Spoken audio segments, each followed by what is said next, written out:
एक समय की बात है। किसी राज्य में एक व्यापारी रहा करता था। उस व्यापारी की एक छोटी सी बेटी थी जिसका नाम था एला। एला बहुत ही प्यारी और नेक बच्ची थी।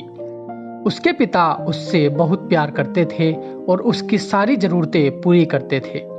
लेकिन एला की जिंदगी में एक चीज़ की कमी थी और वह थी उसकी माँ। उसकी माँ उसे छोड़कर भगवान के घर चली गई थी। उसके पिता ने ही उसे पाल पोस कर बड़ा किया था। एला की माँ की कमी को पूरी करने के लिए उसके पिता ने दूसरी शादी कर ली। एला की नई माँ की 2 बेटियां थी। वह बहुत खुश थी कि माँ के साथ साथ उसे बहनें भी मिल गई थी। दोनों बहनें बहुत ही घमंडी थी, लेकिन एला उनसे प्यार करती थी और अपनी नई माँ को भी बहुत चाहती थी। एला की बहन एला जितनी खूबसूरत नहीं थी। एक दिन किसी काम के कारण एला के पिता को लंबी यात्रा पर जाना पड़ा और यही वो समय था जब एला की सौतेली माँ और उसकी बहन ने उसके जीवन को नर्क बना दिया। जब एला अपने बगीचे में अपने प्यारे पंछियों के साथ बातें कर रही थी, तब उसकी सौतेली माँ उसके पास आई। आज के बाद तुम इस स्टोर में रहोगी और हाँ, घर का सारा काम भी तुम्हें ही करना होगा। उसकी सौतेली माँ ने घर के सारे नौकरों को काम से निकाल दिया और उनका सारा काम एला को दे दिया। उस दिन के बाद से एला घर के सारे काम खुद ही किया करती थी। एला अपनी बहनों के पुराने कपड़े और जूते पहनती, सारा दिन उनके काम करती।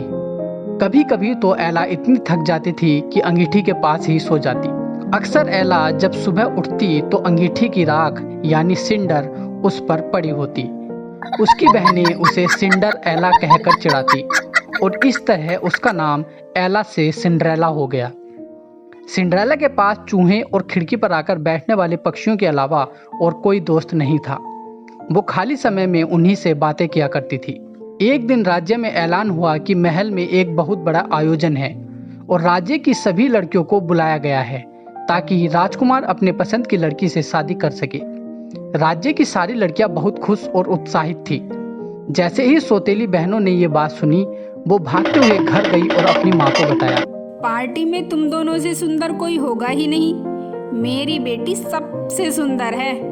राजकुमारी तो तुम ही बनोगी। राजकुमार तुम्हें ही पसंद करेंगे। माँ, पार्टी में जाने के लिए हमें बहुत सुंदर गाउन और जूते चाहिए होंगे। आपको हमें अच्छे से जूते दिलाने होंगे। चलो खरीदारी करने चलते हैं। सौतेली माँ और बहनें बाहर चली गईं। वहां खड़े होकर ये बातें सुनने वाली सिंड्रेला उदास हो गई। कई दिनों से तैयारियां चल रही थी। सौतेली बहनों के गाउन सिलकर आ गए थे। हर दिन वो दोनों दर्पण के सामने खड़ी रहती और खुद को खूबसूरत बताती। हम पार्टी में सबसे सुंदर लड़कियां होंगी। आखिर वह दिन आ ही गया। सौतेली बहनें आज जल्दी उठ गई थी। उन्होंने सिंड्रेला को बुलाया। सिंड्रेला, चलो जल्दी से हमें तैयार करो। पूरे दिन सिंड्रेला ने बहनों को तैयार होने में मदद की। शाम तक दोनों पार्टी के लिए तैयार हो गई तो उन दोनों से डरते हुए ही सिंड्रेला ने सारी हिम्मत जुटाई और सौतेली माँ से पूछा, क्या मैं भी आप लोगों के साथ पार्टी में चल सकती हूँ? उन्होंने सारी युवा लड़कियों को बुलाया है, किसी नौकरानी को नहीं। क्या तुम्हारे पास कोई सुंदर पोशाक है? राजकुमार को एक सुंदर लड़की चाहिए, तुम्हारे जैसी राख में लिपटी हुई नौकरानी नहीं। चलो लड़कियों, पार्टी के लिए देर हो रही है। कहीं ऐसा ना हो कि हमारे जाने से पहले ही पार्टी खत्म हो जाए। सौतेली माँ और बहनें पार्टी के लिए निकल गईं और घर पर अकेली सिंड्रेला रोने लगी। मैं पार्टी में क्यों नहीं जा सकती? अगर आज मेरे माता पिता होते तो मुझे ये सब नहीं देखना पड़ता। उसी समय एक उज्जवल प्रकाश दिखाई दिया। पहले सिंड्रेला समझ नहीं पाई कि वो क्या था। वो प्रकाश को एक पैर देख रही थी और अचानक प्रकाश के बीचों बीच एक खूबसूरत परी दिखाई दी। मेरी प्यारी सिंड्रेला, तुम परेशान ना हो, तुम भी महल में पार्टी में जाओगी। सिंड्रेला को उसकी आंखों पर विश्वास नहीं हुआ। उसने हड़बड़ाकर पूछा, क्या मैं जा सकती हूँ? मेरी हालत तो देखो जरा। चिंता मत करो, मैं हूँ ना तुम्हारी मदद के लिए। तुम मुझे एक कद्दू ला कर दो। सिंड्रेला को समझ नहीं आ रहा था कि उन्हें कद्दू क्यों चाहिए। सबसे पहले वो रसोई घर में गई और बड़ा सा कद्दू ले आई। परी ने अपनी जादुई छड़ी से कद्दू को एक सुंदर बग्घी में बदल दिया। फिर वहां खड़े 5 चूहों की तरफ मुड़ी। परी ने सभी 5 चूहों को सुंदर घोड़ों में बदल दिया, लेकिन अभी भी एक ड्राइवर की कमी थी। तभी उसने वहां से गुजर रहे मेंढक को ड्राइवर में बदल दिया। आश्चर्यचकित सिंड्रेला बग्घी के घोड़ों को देख रही थी।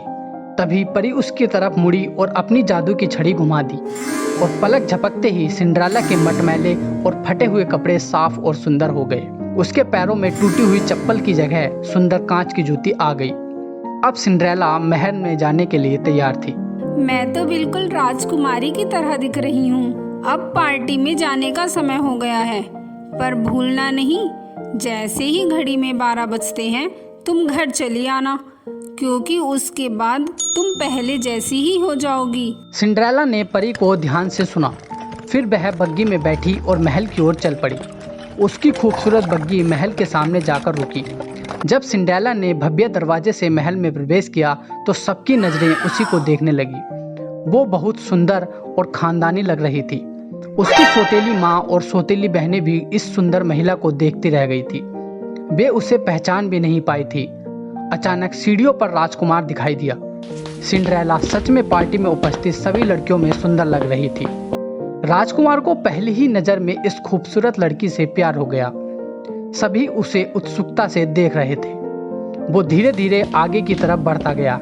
सौतेली बहनें बहुत खुश हुईं कि राजकुमार उन्हीं की तरफ आ रहा है। हाँ, वो मेरे पास ही आ रहा है। नहीं, वो तो मेरे पास आ रहा है। पर राजकुमार आगे बढ़ा और सिंड्रेला के सामने जाकर झुक गया। सुंदर राजकुमारी, क्या तुम मेरे साथ नृत्य करना पसंद करोगी? सिंड्रेला हाँ में गर्दन हिलाती है। दोनों डांस करने लगते हैं। राजकुमार सिंड्रेला के साथ डांस करता हुआ उसकी आंखों में खो जाता है। राजकुमार ने उसे देखते ही फैसला कर लिया था कि वह इसी लड़की से शादी करेगा। सिंड्रेला भी राजकुमार की आंखों में ऐसी डूबी कि उसे परी की बातें याद ही नहीं रही। तभी अचानक सिंड्रेला की नज़र घड़ी पर जाती है। घड़ी में 12 बजने ही वाले थे। तभी सिंड्रेला को याद आया कि 12 बजे जादू खत्म हो जाना था। सिंड्रेला बिना राजकुमार से कुछ कहे वहां से भाग निकली। वह नहीं चाहती थी कि राजकुमार उसे उसके पुराने गंदे कपड़ों में देखे और उससे नफरत करे। भागते वक्त सिंड्रेला की कांच की एक जूती महल में छूट गई, जो राजकुमार ने उठा ली। राजकुमार ने बहुत कोशिश की सिंड्रेला को ढूंढने की, लेकिन वह उसे कहीं नहीं मिली। सबने राजकुमार से उसे भूल जाने को कहा, लेकिन राजकुमार सिंड्रेला को भूल नहीं पा रहा था। आखिरकार सारे राज्य में ऐलान हुआ कि जिस लड़की के पैरों में वह जूती आएगी, राजकुमार उसी से शादी करेंगे। राज्य में तो जैसे तूफान आ गया था। हर लड़की राजकुमार से शादी करना चाहती थी।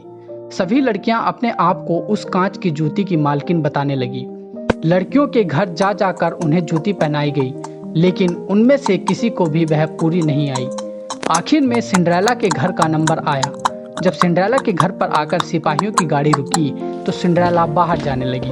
तभी उसकी सौतेली माँ ने उसे बाहर जाने से रोकते हुए बोला, ये यहाँ तुम्हारे लिए नहीं, बल्कि मेरी बेटियों के लिए आए हैं। और इतना बोलकर उन्होंने सिंड्रेला को उसके स्टोर रूम में बंद कर लॉक कर दिया। तभी उसकी सौतेली बहनों को बारी बारी से वो जूती पहनाई गई, लेकिन वो किसी के भी पैर में नहीं आ रही थी। ये मेरी ही जूती है। वो तो मेरा पैर रात को सोते हुए थोड़ा बड़ा हो गया है। नहीं, राजकुमारी केवल वही बनेगी जिसको ये जूती पूरी आएगी। तभी सिपाही सिंड्रेला को बाहर लाने के लिए बोलते हैं। ये सुन उसकी सौतेली माँ बोलती है, वो अभी बीमार है, आप किसी और दिन आ जाना। बल्कि मैं तो कहती हूँ कि छोड़ो इस नौकरानी को, ये कहाँ कोई राजकुमारी बनेगी।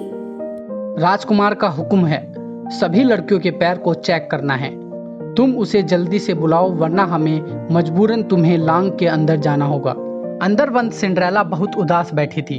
उसको ऐसा बैठा देख उसके दोस्त चूहे को बिल्कुल अच्छा नहीं लगा। सिंड्रेला ने चूहे से कहा, माँ ने मुझे यहाँ बंद कर दिया है और चाबी भी उन्हीं की जेब में है। अगर मैं यहाँ बंद रही तो राजकुमार नहीं जान पाएंगे कि वो जूती मेरी है। तभी चूहा खिड़की से निकलकर बाहर जाता है और एरिना की जेब से चाबी निकालकर उसे सिंड्रेला को लाकर दे देता है। सिंड्रेला लॉक खोलकर सिपाहियों के पास पहुंच जाती है। अब सबकी नजरें सिंड्रेला पर रुक गई। सिंड्रेला ने जब उसे पहना तो वह जूती उसके पैरों में आ गई, जैसे उसी के लिए बनी हो। सिंड्रेला की सौतेली माँ और बहनें हैरान और परेशान हो गई। किसी को भी उम्मीद नहीं थी कि वह सुंदर लड़की सिंड्रेला हो सकती है। सिपाही पूरे आदर के साथ सिंड्रेला को राजकुमार के पास लेकर गए। राजकुमार ने जब सिंड्रेला से शादी के लिए पूछा तो सिंड्रेला ने खुशी खुशी हाँ कर दी।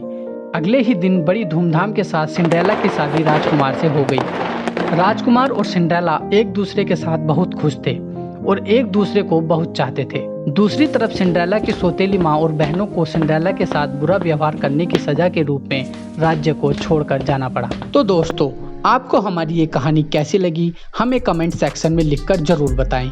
कहानी अगर अच्छी लगी हो तो दोस्तों और रिश्तेदारों से शेयर करें और अभी तक अगर आपने हमारे चैनल को सब्सक्राइब नहीं किया है तो प्लीज़ हमारे चैनल को सब्सक्राइब कर लें और बेल आइकन को भी दबा दीजिए ताकि हम आपके लिए आगे भी ऐसी मज़ेदार कहानियाँ लाते रहें। तो दोस्तों, हम मिलते हैं अगली कहानी में, तब तक के लिए इजाज़त दीजिए।